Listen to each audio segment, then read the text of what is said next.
करती है। आप इतने परेशान क्यों दिखाई देते हो? परेशान तो रहूंगा पार्वती, आखिर एक बेटी का बाप जो ठहरा, अब उसके हाथ पीले करने का समय आ गया है। पर हमारी आनंदी तो अभी सिर्फ 9 साल की, अभी तो उसकी पढ़ने लिखने और खेलने कूदने के दिन है। देखो पार्वती, लड़कियां पराया धन होती है, जितना जल्दी हो सके उन्हें घर से विदा कर देना अच्छा होता है। कल से आनंदी की पढ़ाई लिखाई बंद। पर बापू, इसमें मेरी क्या गलती है? आप मुझे पढ़ने क्यों नहीं देते हो?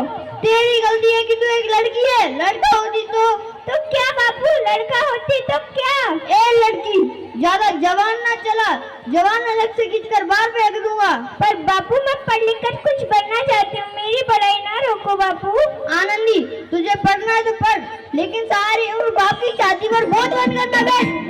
पर बापू, अभी तो मेरी पढ़ने लिखने की उम्र है, मैं पढ़ लिख कर डॉक्टर बनना चाहती हूँ। पढ़ाई पढ़ाई पढ़ाई, आज तो तेरी कॉपी किताबों का। नहीं बापू, मत पढ़ो मत पढ़ो। बापू, तुमने क्या किया? तुमने मेरी किताबें नहीं, मेरी किस्मत पढ़ी है, मेरी किस्मत। ये कॉपी किताबें लड़कों के हाथ में अच्छी लगती है, लड़कियों के हाथ में मेहंदी अच्छी लगती है, मेहंदी। पर बापू, मैं लड़की हुई तो क्या हुआ? लड़की और लड़की दोनों आंखों में समान होते हैं। चुप कर आनंदी, और यहाँ एहसान मान की जो अब तक जिंदा है, कहीं बचपन में ही तेरा गला दबाकर मार दिया तो तेरी बकबक ना सुननी पड़ती। पर बापू, मुझे चूल्हा जलाना अच्छा न लगे। देख लड़की, जितना जल्दी हो सके चूल्हा जलाना सीख ले, तेरे लिए उतना अच्छा होगा। तेरा ब्याह वार करके करोगा। अपना जीवन आज तुम्हारी यही कहानी है। आंचल में है दूध और आंखों में पानी है। मुझे माफ कर दे मेरी बेटी, तेरी बापू की जिद के आगे मेरी एक ना चलेगी। मुझे माफ कर दे मेरी बेटी, मुझे माफ कर दे। इस प्रकार 9 वर्ष की छोटी सी आयु में आनंदी का विवाह गोपाल राव जोशी से हो गया। बाल विवाह एक सामाजिक त्रुटि है। इन कुप्रथाओं का शिकार होना पड़ा आनंदी को। 5 वर्ष बाद आनंदी 14 साल की हो गई। उनके घर में एक शिशु ने जन्म लिया। देखते हैं आगे क्या हुआ।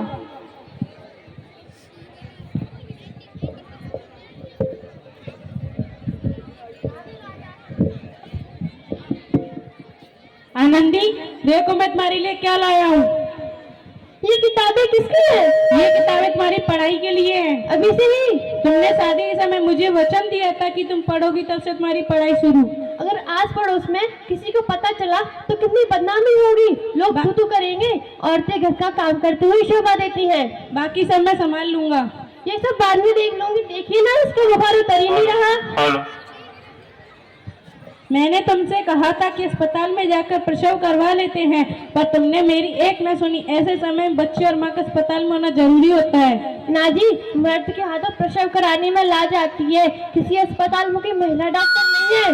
इसका माता तो अंगार की तरह तप रहा है। क्या दीजिए?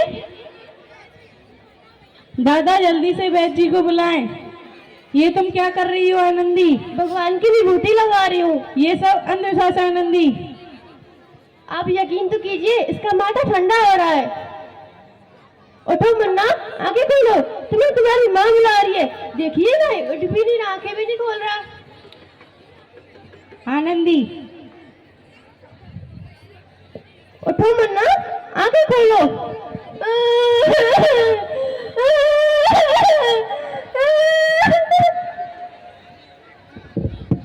1 महीने बाद देखिए क्या हुआ। आनंदी, बंद करो ये पागलपन। भगवान ने मेरा बच्चा छीन लिया। भगवान ने नहीं, हमारी जिद और तुम्हारे अविश्वास ने हमारा बच्चा छीन लिया।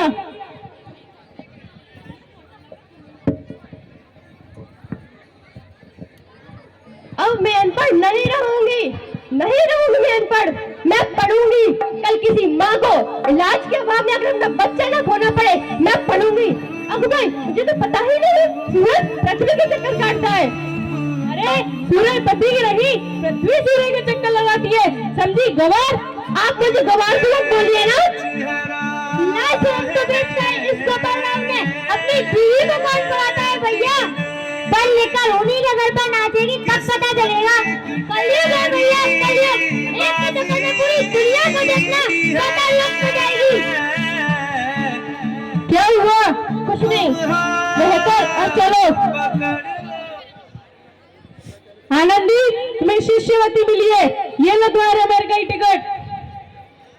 क्या? आनंदी, तुम अपने आप को इतना कमजोर क्यों समझती हो? फिर तुम्हारे इतने पढ़ने लिखने का क्या फायदा? अब मैं गवार नहीं रही।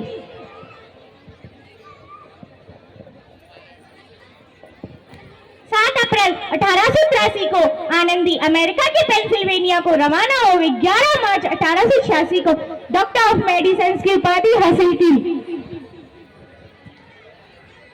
आज मेरे हाथ में डॉक्टरी की डिग्री नहीं बल्कि उस सुनहरे कल की चाबी है जिस पर अंधविश्वास और नकारात्मक सोच का ताला लगा हुआ था। हमारे देश में हजारों लाखों महिलाएं ऐसी हैं जिनके सपने धुएं में कहीं खो गए हैं। मैं चाहती हूँ उन सपनों की पतंग खुले, आसमान में उड़े और हर घर में एक गोपाल राव हो जिन पतंगों को कटने ना दे। ये करना मुश्किल तो है लेकिन नामुमकिन भी नहीं। लगता है अब मेरे जाने का समय आ चुका है, मैं नहीं बचूंगा।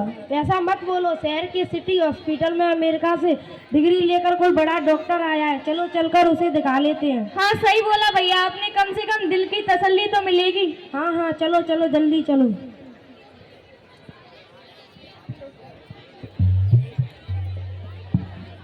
इस मरीज की हालत तो बहुत खराब है। कोई चमत्कार ही इसे बचा सकता है। लो आ गई डॉक्टर मैडम। ऐसा मत बोलो। डॉक्टर मैडम जल्दी से इस मरीज को देखिए, इसकी हालत बहुत खराब है।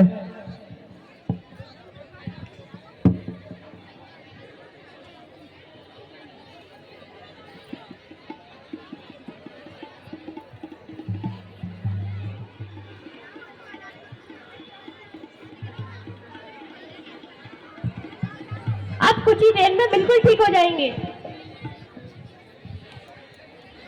डॉक्टर साहब ने मुझे बचा लिया, मिल रहा है मुझे उन डॉक्टर साहब से। डॉक्टर साहब नहीं, डॉक्टर मैडम बोलो। डॉक्टर मैडम, उन्होंने ही आपको जीवन दान दिया है। वो आ गई डॉक्टर मैडम, मिल लो।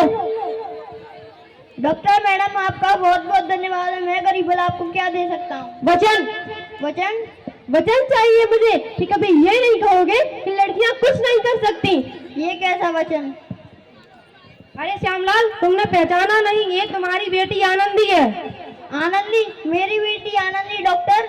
हाँ बापू, वही आनंदी जिसके लिए बचपन में तूने चूल्हा और दूल्हा के अलावा कुछ नहीं सोचा था।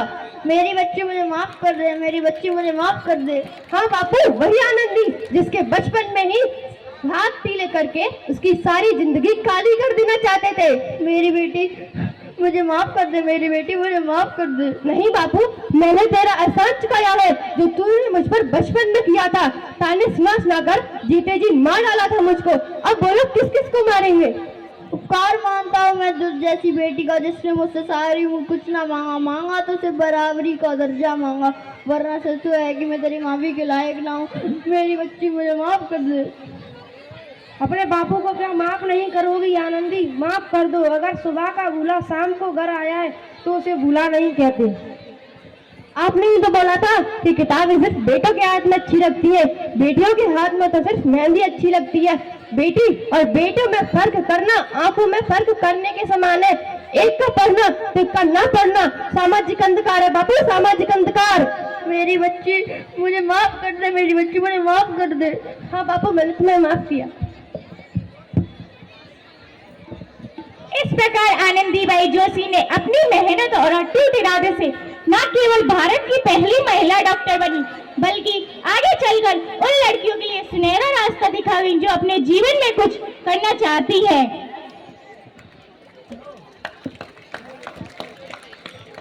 सर्व धर्म में सबसे ऊपर नारी है, ये बिचारी नहीं राजकुमारी है। निर्मल है तो गंगा का पवित्र पानी है, ज्ञान ही सरस्वती की निशानी है। इधर दुर्गा की छाया है, जब हर रूप में इसने साथ तुम्हारा निभाया है तो क्यों उसको जन्म से पहले मौत की नींद सुलाया है? तो क्यों इसको जन्म से पहले मौत की नींद सुलाया है? कन्या भ्रूण हत्या का सबसे बड़ा पाप है, बिना कन्या के ये धरती भी श्राप है। सबसे बड़ा दान कन्या दान है। मेरा उन लोगों से कहना है जो लड़कियों को नहीं पढ़ाते, मैं उन लोगों से पूछती हूँ, आप अपनी बहन बीवी के लिए लेडीज डॉक्टर ही क्यों ढूंढते हैं? अगर हमारे देश में लड़कियां शिक्षित नहीं होंगी तो डॉक्टर और शिक्षक कैसे बन पाएंगी?